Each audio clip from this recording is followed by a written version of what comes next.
Hello everybody. In today's video, we're going to cover the transition of grip changes on the forehand ground stroke. And we've had a couple of videos here on the channel that have demonstrated and presented the differences between the grips and what would be the ideal grip.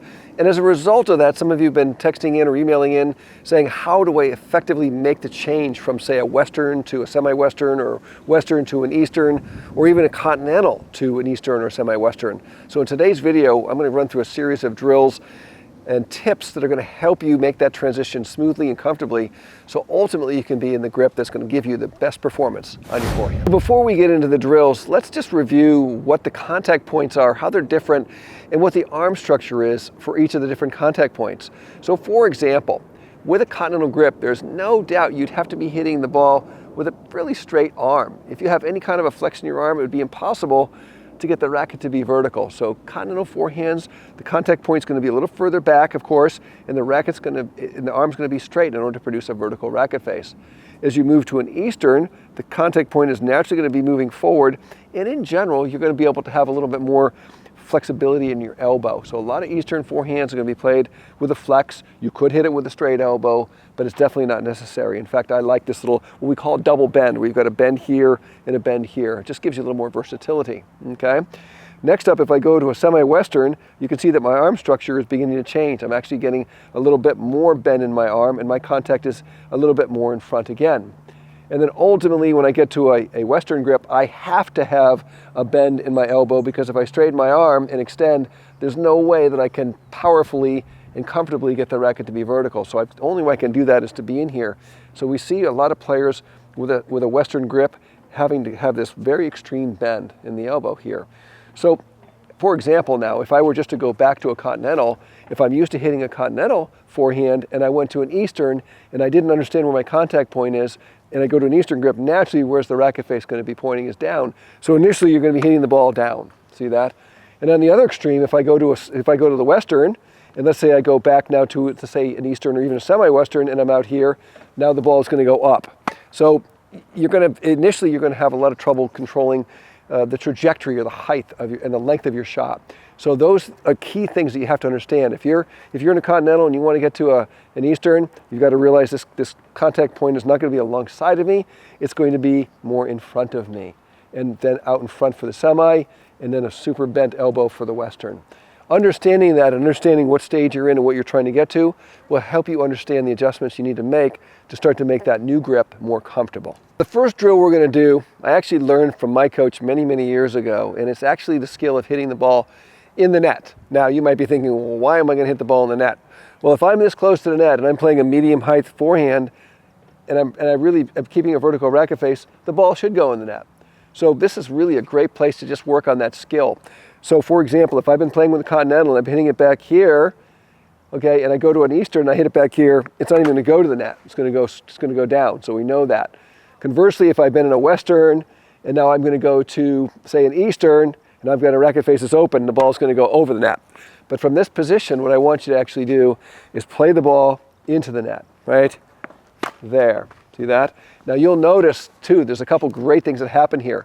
Not only is the ball going into the net because it's going forward, and I'm matching the vertical racket face with the vertical net, but notice how my racket passes over the net, past the plane of the net, but doesn't touch the net. Touch, play.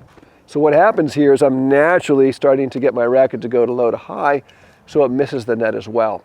So do this 20, 30 times until you start to feel that the contact point matches the grip and the ball is going forward off of the strings. And that's the first stage to actually getting comfortable, getting the trajectory you'd like off of your new grip. Next up, I've moved back to the service line, and what I'm going to imagine is that I brought the net with me, and now the net is right where the service line is. I'm lined up behind it, and I'm going to try to produce the exact same feeling with my new grip and see what happens. So I'm now playing the ball forward, and it's naturally clearing the net, and gets comfortable and skillful with this movement here.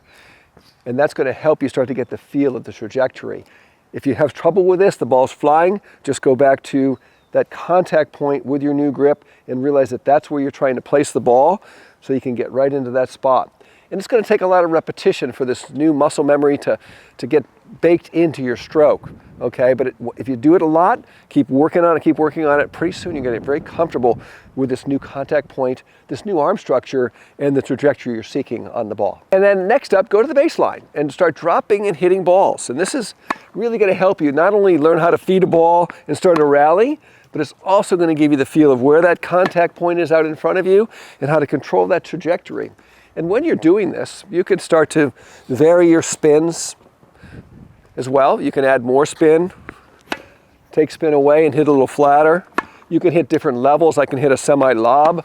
I can do a lot of things from here that'll help me learn the skill of the forehand with a revised grip, okay? Again, lots and lots of repetition so we bake in this new muscle memory. So next up, if you have a practice partner or a coach, just have them toss the ball to you and just work on playing the ball back to their hand, nice and easy. So here comes the ball. I'm just gonna play it back to his hand, nice and easy. I'm not even completing my swing, I'm just following it out and letting the ball sink into my strings and just touching it, nice and slow, okay? And you can see I've got reasonably good control of my trajectory off the racket. Keep working on this in slow motion. Nicely done, one more.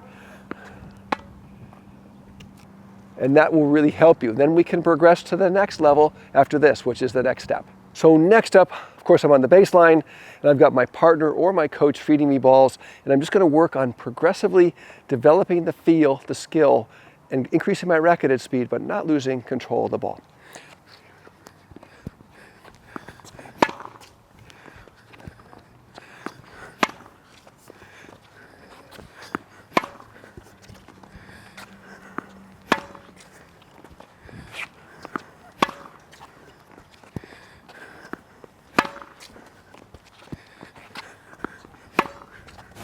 Thanks so much for watching today's video, and I hope you'll take these progressions, these tips and ideas to the court, work on your forehand and make it the very best you can be, realizing that you're going to have more longevity and better performance if you're in the range of an Eastern grip to a semi-Western grip. More versatility, ability to create more spin, play low and high contacts, medium high contacts, everything, and just improve your overall performance of your forehand. Thanks so much for watching today's video. Please leave your comments down below. I always respond to the comments. Give us a like, share this video with a friend, and subscribe to the channel if you've not done so already.